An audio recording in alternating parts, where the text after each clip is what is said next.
So magandang gabi mga kabarangay ko dito sa Payatas. So napadaan nga pala ako rito sa gulayan para mamili ng gulay para pang ulam. So kumuha lang pala ako rito ng mga barya-barya para sa ibabayad natin sa bibili natin gulay. Barya lang po ang kinuha ko dahil alam ko na barya lang yung babayaran ko para mamaya. Agad-agad na tayo pumunta dahil alam natin na maraming tao rito na talagang bibili sila ng gulay. At pag nakita mo kasi talagang napaka-fresh ko talaga ng gulay ni tatay rito.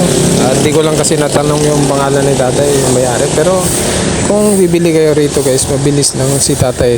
At saka may tawad ka pa kahit na sobrang mura yung gulay niya.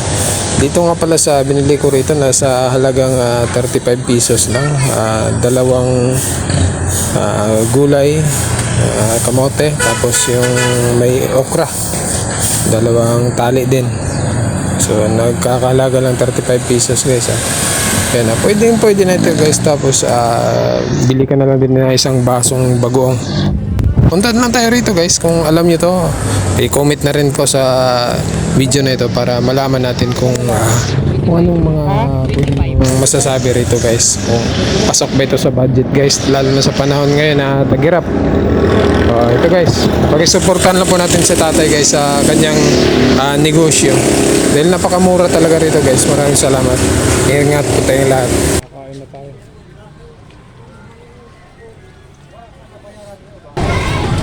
Tipid.